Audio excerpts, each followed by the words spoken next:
Story number 1. The snow had already begun to fall by the time we reached the campsite. It was early evening, and the sun was setting fast, casting long, eerie shadows across the forest.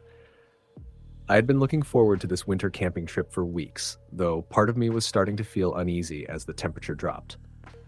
There were 4 of us: myself, my best friend Lucas, his girlfriend Sarah, and our friend Jack. We were seasoned campers, but this was our first time venturing out into the woods in the dead of winter.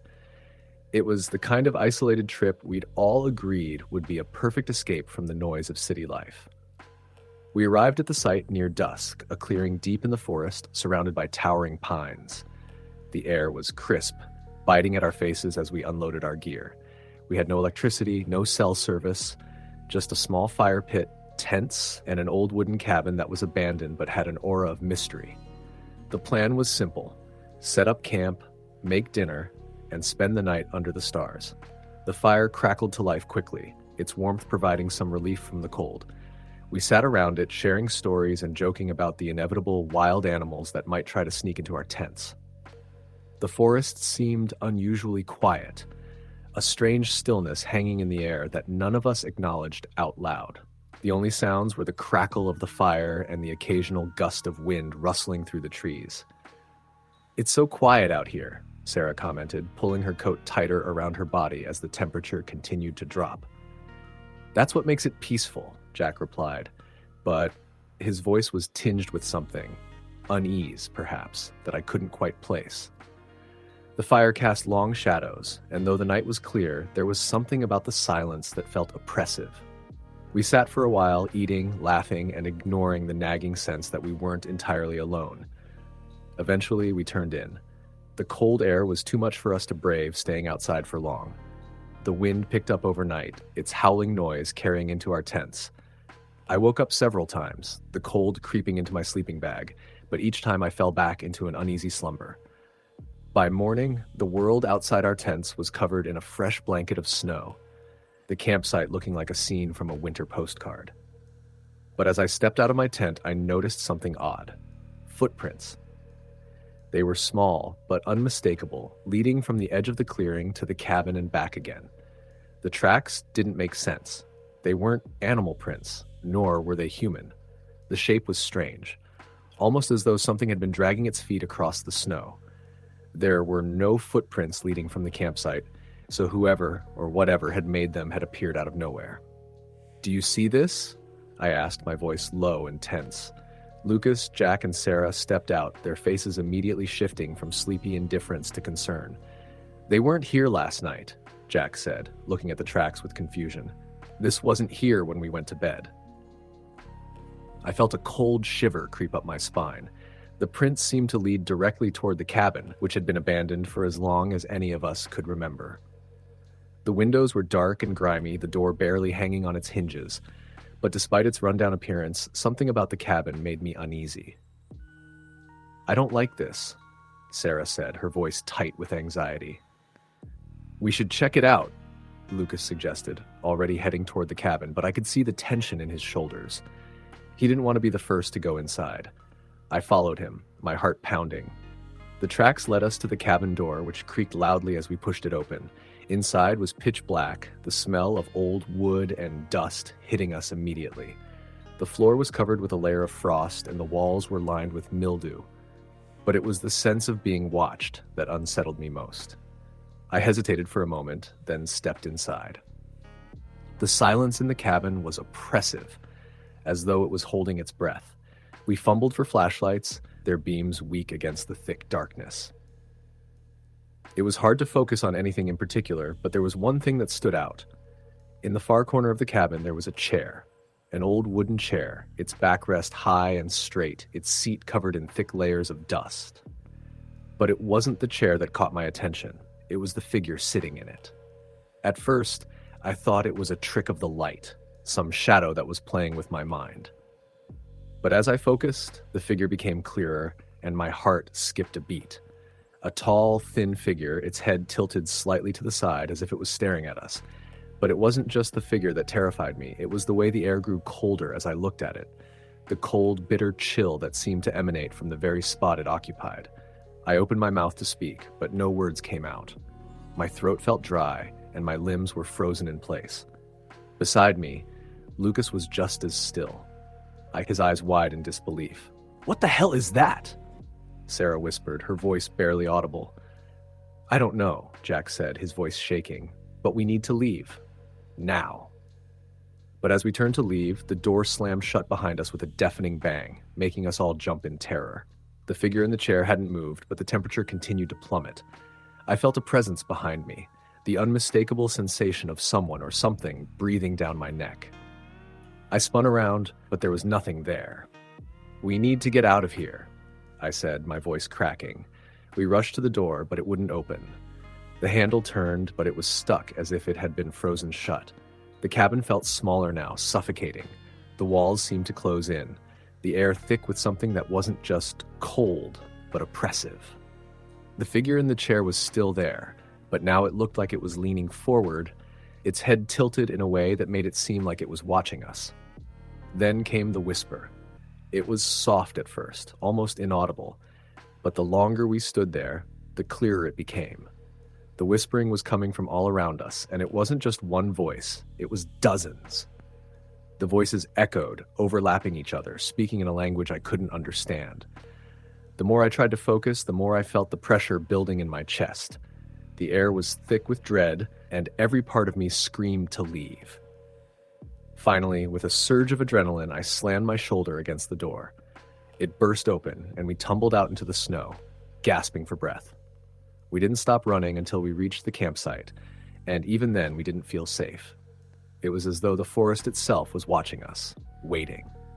We packed up our gear in a daze, the cabin looming in the distance as we hurried to leave. The footprints were gone when we returned to the clearing, but the air still felt wrong. It took everything in me to not look back as we made our way down the path. To this day, I can't explain what we saw. We never spoke of it again, but none of us ever went back to that forest. The thought of it still haunts me, especially during winter, when the snow falls heavy and the silence stretches out, deep and unbroken. Story, the end. Story number 2.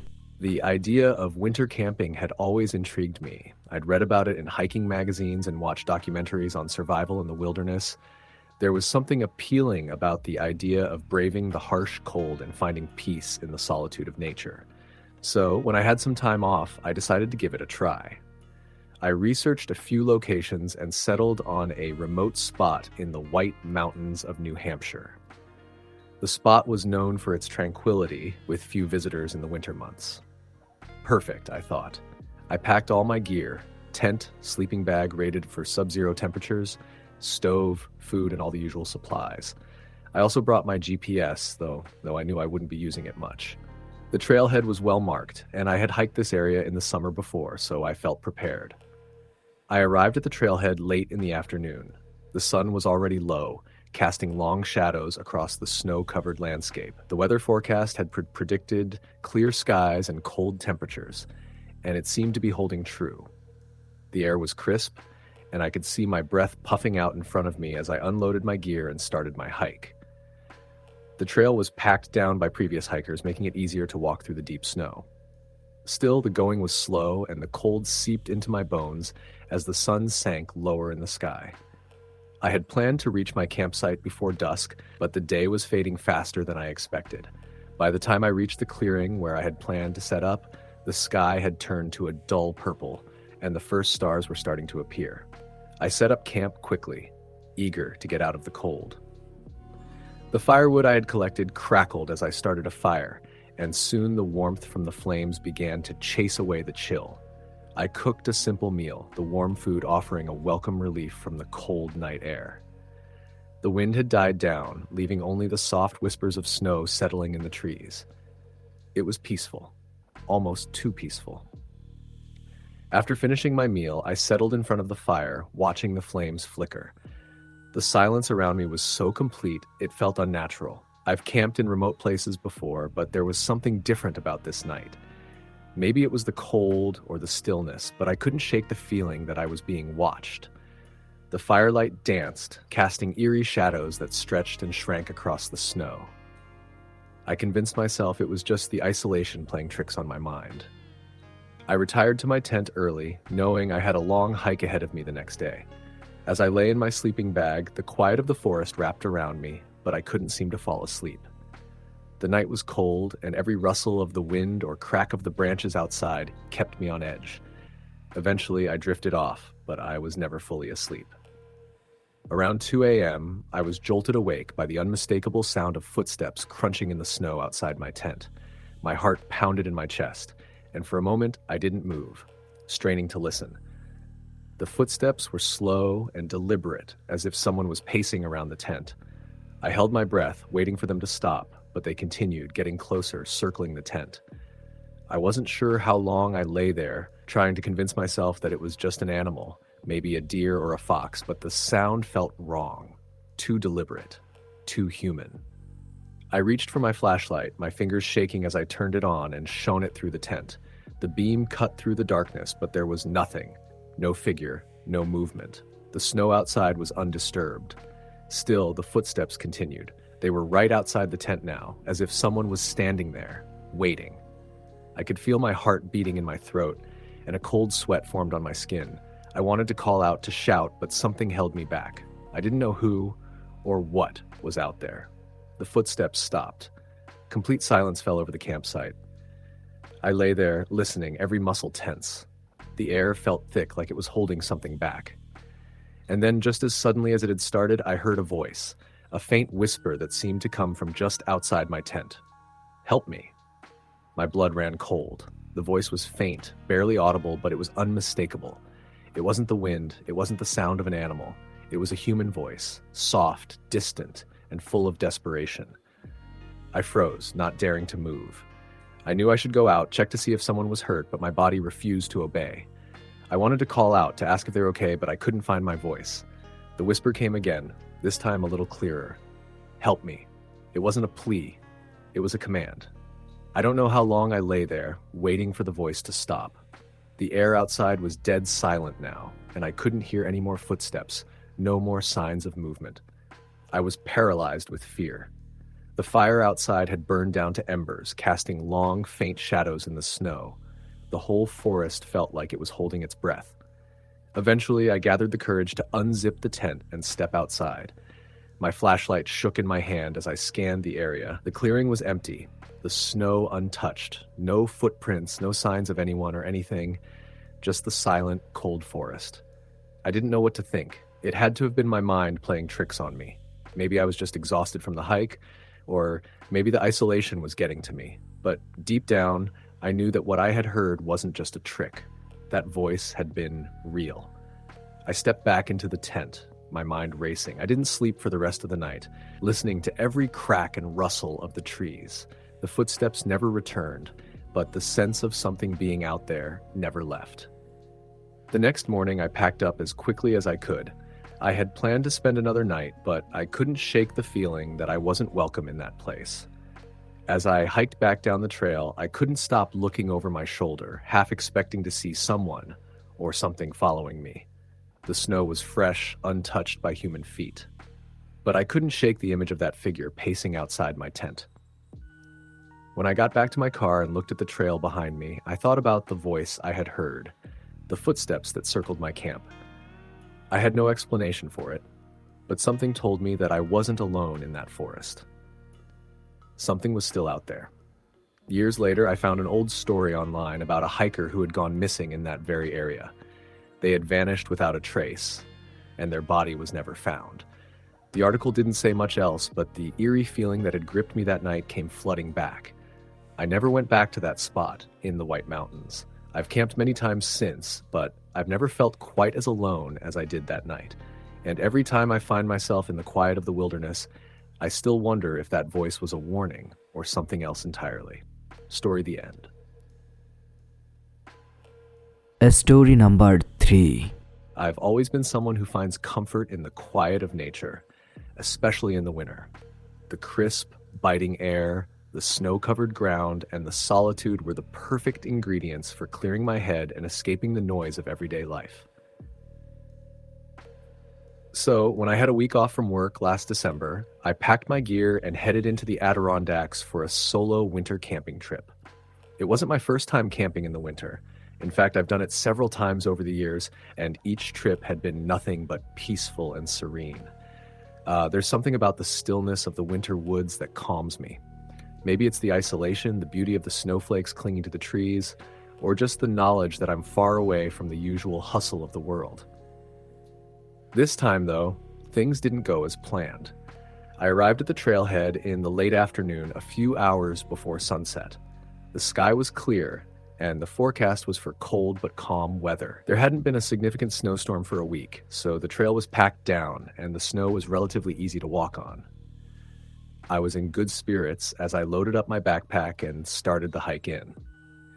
My destination was a secluded spot by a lake, a place I had read about in an old guidebook. It was far from any well-known trail, which made it perfect for a peaceful night alone. The hike wasn't too difficult, but the cold was starting to seep into my bones as the sun dipped lower in the sky. I had hoped to reach my destination before dark, but it was getting closer to twilight by the time I set up camp. I pitched my tent on a flat patch of snow by the edge of the lake, surrounded by thick trees. I gathered firewood and set up my stove, hoping to warm up before the night fully set in. The air was still, and the silence was almost overwhelming. It wasn't just the absence of wind or animals, it was as if the forest itself was holding its breath. I figured it was just my imagination, but I couldn't shake the feeling that something was off. Still, I pushed the unease aside and went about my routine, lighting the fire, preparing my meal, and setting up my sleeping area in the tent. The warmth of the fire was a relief, and I sat in front of it for a long while, letting the heat melt away the tension in my muscles. As the fire burned down to embers and the sky turned dark, I crawled into my tent, pulling my sleeping bag close around me. The crackling of the fire was fading, but the cold night air outside kept the forest feeling alive in an unsettling way. I tried to sleep, but my mind kept wandering. Every little sound outside seemed louder than usual. The rustle of branches in the trees, the crunch of snow underfoot. It was as if something or someone was out there, moving around just beyond my sight. I told myself I was being silly, that it was just the unfamiliar isolation playing tricks on me. But then, just as I started to drift off, I heard something. It was faint at first, but it was definitely there, the sound of footsteps crunching in the snow. I sat up quickly, my heart racing. I had heard nothing all evening, and now there was someone walking around my campsite. I grabbed my flashlight and shone it through the tent's thin walls, but there was nothing out there. The snow outside was undisturbed, just the quiet blanket of white that had been there since I set up camp. I strained my ears, but the footsteps had stopped. I told myself it was probably an animal, a deer maybe, or some other nocturnal creature, but it didn't feel like that. It felt deliberate, purposeful, like someone was watching me. The rest of the night was fitful. I couldn't shake the feeling that I wasn't alone. I kept hearing sounds, branches snapping, the soft crunch of snow, even a distant whispering voice, though I couldn't make out any words. It sounded almost like someone was talking, just beyond the edge of my tent, but every time I peered out, there was nothing. Around midnight, the fire outside had burned out completely, leaving the campsite in near total darkness. I pulled my sleeping bag tighter around myself, feeling vulnerable in the cold, silent night. I was just about to fall asleep when I heard the footsteps again, this time much closer. They circled my tent as if whatever was out there was pacing, waiting. I couldn't take it anymore.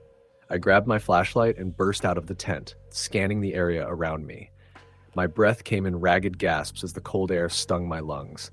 There was nothing, no sign of any footprints, no movement in the trees. The campsite was as still as it had been earlier, but the sense of unease lingered, gnawing at my mind. I returned to the tent, but sleep was impossible now. My mind raced with thoughts of what I had heard. Could it have been another camper, a lost hiker? But that didn't make sense. There were no other trails nearby, no sign of anyone else in the area. And besides, if there had been someone out there, why hadn't I seen them? I lay there, staring at the ceiling of the tent, listening to the sounds of the night until I heard it again. This time it was unmistakable, a voice whispering in the cold air. "Help me." I froze, my blood running cold. It wasn't loud, but it was clear. The voice was soft, desperate, almost pleading. But there was no one in sight. I crawled out of the tent once more, my flashlight shaking in my hand. I turned in every direction, sweeping the beam through the trees, but there was nothing. No person, no animal, just the dark, silent wilderness. The voice came again from behind me this time. I whipped around, shining the light into the darkness, but the beam fell on nothing but snow and trees. I could feel panic rising in my chest. This wasn't right. There was no one here, but I could hear them, hear someone, or something, calling for help. It wasn't human. The voice was too faint, too distorted, as if it were coming from beneath the snow or from far away. I didn't know what to do. My instincts told me to leave, to pack up and hike out of the wilderness in the middle of the night, but I was paralyzed by fear. I stood there, staring into the darkness, trying to convince myself it was just my mind playing tricks. But then I heard something else. Footsteps again. Closer this time. And then, to my horror, I saw a figure. Barely visible in the dim light of my flashlight, it was a shape moving through the trees, slowly, deliberately. I couldn't make out any features, but I could tell it was humanoid. The figure didn't move like a person, though. It seemed to glide, its body unnaturally still as it moved closer. The air grew colder, and I could see my breath fogging in front of me. The figure stopped just at the edge of the clearing, and for a moment we stood there, locked in a silent standoff. I couldn't look away. My heart pounded in my chest. Then, as suddenly as it had appeared, the figure vanished into the trees without a sound. No crunching footsteps, no rustle of leaves. It was just gone. I don't know how long I stood there, frozen, unable to move. Eventually, my fear gave way to the realization that I needed to get out of there, right now. I packed my things as quickly as I could, not bothering to take down the tent. I didn't even think to put out the fire. I grabbed my pack and ran, not looking back until I was back at the trailhead. I didn't stop running until I reached my truck, and even then I felt the presence of whatever had been out there, watching me, lingering in the cold, dark forest. I've never gone camping alone in the winter again. Story, the end. Story number 4. It was supposed to be a peaceful, solo winter camping trip, a chance for me to reconnect with nature. I had been feeling a little overwhelmed with work and life in general, and the idea of spending a few nights in the wilderness away from all distractions seemed like the perfect way to recharge. I'd done some winter camping before, so I wasn't new to the cold, but this trip was different. I decided to go to a remote spot in the northern part of the Adirondacks. It wasn't a popular place, and it took some effort to get there. An hour-long drive followed by a steep hike through dense forest. But I enjoyed the solitude, and I was looking forward to the peace of being far from civilization. I set out in the late afternoon, planning to get there before dark. The trail was mostly packed down, but the snow was deep in spots, making it slow going. The temperature had dropped significantly, and the air was crisp and biting. By the time I arrived at the campsite, the sun had already dipped below the horizon, and the forest around me was bathed in an eerie twilight. The camp was located beside a frozen lake, its surface glistening like glass under the pale light of the moon. I quickly set up my tent, made a fire, and unpacked my gear. The fire crackled, and the warmth began to seep into my frozen fingers, making me feel more at ease. I had planned to spend the evening reading a book and cooking a simple meal, but as the sky grew darker, I couldn't shake the feeling that something was off. The forest was completely silent. No birds, no wind, not even the distant rustle of animals in the underbrush. It felt as though the entire world had frozen in place. I shrugged it off as paranoia, deciding to enjoy the moment. I cooked my meal, a simple freeze-dried dinner, and sat by the fire, watching the flames dance. The night was clear, and I could see the stars above me, bright and numerous. Still, something about the stillness of the night felt unnatural. The longer I sat there, the more I felt like I was being watched. As the fire dwindled down to embers, I decided it was time to turn in. I crawled into my sleeping bag and zipped up the tent, hoping the warmth of the bag would finally ease my unease. But just as I started to relax, I heard something. A soft, crunching sound in the snow, faint but distinct. It was coming from outside the tent. My heart skipped a beat. I told myself it was just an animal, maybe a deer or a fox moving through the snow. Still, I couldn't shake the feeling that something wasn't right. I lay there, listening, trying to quiet my racing mind. The sound continued, growing slightly louder as if someone or something was walking around my campsite. I wasn't sure what to do. I grabbed my flashlight and unzipped the tent cautiously, shining the beam of light outside. The snow was undisturbed and there was nothing there, no footprints, no signs of any animals. The forest was still, too still. I told myself it was just the wind playing tricks, that my mind was playing tricks on me, and zipped the tent back up. I tried to get some sleep, but the sound of footsteps outside continued. They were faint at first, but they seemed to circle around my tent. Around and around, as if someone or something was pacing just beyond my vision. I could feel the tension in my chest, a knot tightening with each passing second. My flashlight was still within reach, but I was afraid to use it. What if I saw something? What if I saw someone? It was then that I heard the voice. A soft whisper, barely audible but unmistakable. "Help me." I froze.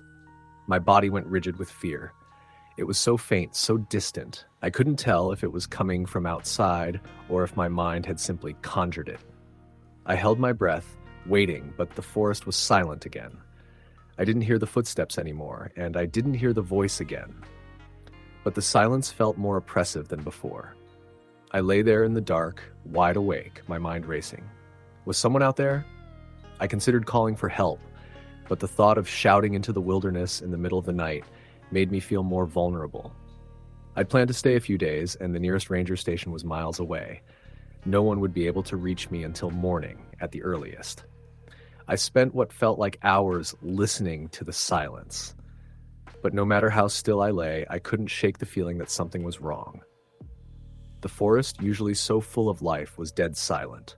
There were no owls hooting, no small animals scurrying through the snow, only the crackle of my fire, now distant and faint, and the occasional whisper of wind. Eventually, exhaustion took over, and I finally drifted into an uneasy sleep. I woke up with a start, the unmistakable sound of footsteps outside my tent once again. This time, they were much closer. Too close. I could feel the weight of each step as if someone was standing right outside, their presence pressing in on me. I barely dared to breathe, straining my ears, waiting for the next sound. There it was again, the whisper. "Help me." The voice was clearer this time, but it wasn't just asking for help, it was pleading. The desperation in the voice sent a cold shiver through me. It was as if whoever or whatever was out there was trapped in some kind of endless torment. I couldn't take it anymore. I grabbed my flashlight, unzipped the tent, and rushed outside. My heart was pounding in my chest, and my breath came in sharp gasps as the cold night air bit into my skin. The moonlight illuminated the snowy clearing, and I scanned the area with my flashlight. There was nothing. The snow was still undisturbed, the campfire long since burned out to a few scattered embers, but the hairs on the back of my neck stood up, and I felt an overwhelming sense of being watched. I called out, my voice cracking in the cold. "Hello? Is someone out there?" The forest remained silent. No response.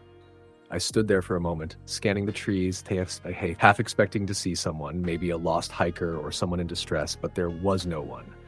There was only the stillness, thick and suffocating.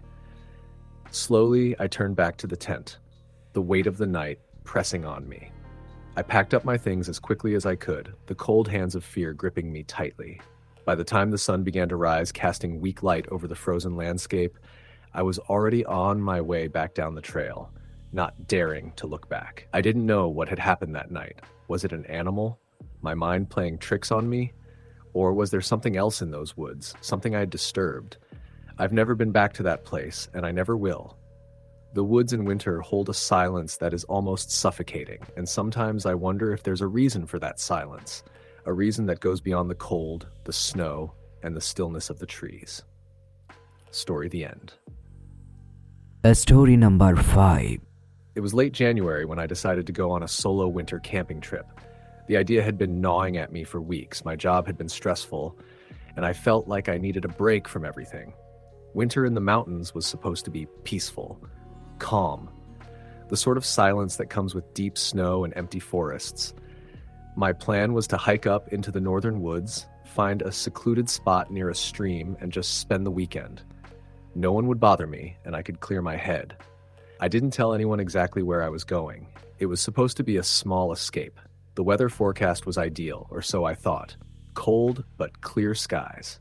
I packed my gear, tent, stove, sleeping bag, and set off early Friday morning. The hike to the site was beautiful at first. The air was crisp, and the snow crunched under my boots as I made my way through the trees. I'd been out in the wilderness before, but never in winter. It was a different kind of quiet, almost unnerving. The woods felt like they were holding their breath. I arrived at my campsite around noon after a few hours of steady hiking. The area was perfect, a small clearing near a frozen creek with thick trees surrounding it, providing shelter from the wind. I set up my tent and gathered wood for a fire. The cold was settling in fast, and the wind picked up as the afternoon wore on. By the time I had the fire going, the sun was low and the shadows of the trees grew long and thin. The silence was all-encompassing. It felt like I was the only person alive in the world, the only one who existed in this frozen, snow-covered place. That thought should have been comforting, but it wasn't. Something about the stillness was too much. I shook it off as best I could, making myself a cup of coffee and settling by the fire. The warmth of the flames was the only thing that kept the cold at bay. As night approached, I heard the first odd thing, an unnatural sound carried on the wind. It was a low hum, like a distant conversation. I paused, listening intently, but the wind quickly swept it away, leaving nothing but the crackle of my fire. I dismissed it. There were bound to be strange sounds in the woods, especially at night. The wind playing tricks on my ears. Darkness settled in fast. The fire was still going strong, and the temperature dropped sharply.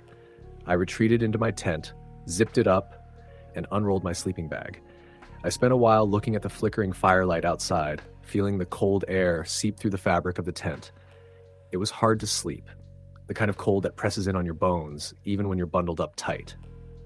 Hours later, I woke with a start. My breath was visible in the air, and I could feel the cold creeping in from the edges of the tent. But it wasn't the cold that had woken me. It was the sound, the same low hum that I had heard earlier, but now it was louder, closer. It was more than a hum now. It was a voice.